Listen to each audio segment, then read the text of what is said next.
Nako mga natutuwa lang ako sa panahon natin ngayon at sa araw na ito ng kaarawan ng mga mothers at natin mga mami, mga lula, kaarawan po nila ngayon.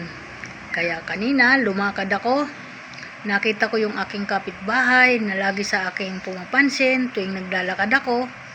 Niyakap ko po siya at tinalikan ko sa kanyang noo kasi ako wala na po akong magulang, kaya dun ko na lang inuukol pag mayroon akong mga kaibigan na mga lula sa kanila. Sila na lang po yung aking niyayakap, parang naungusan na rin yung aking kalungkutan sa araw na ito.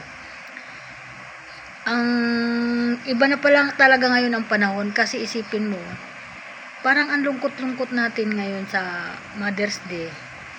Walang wala malang yung iba kasi mga nakakaamoy ng pausok man lang ang bahay nila. Dito sa akin malungkot ngayon, wala akong kasi alangan naman magpausok ako na kami lang naman ang kakain. Siguradong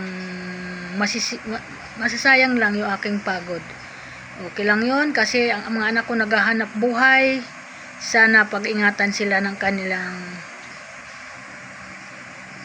Panginoon, tulungan sila. Thank you po. God bless po sa lahat po ng nagdidiwa ng Mother's Day ngayon. God bless po sa inyong lahat.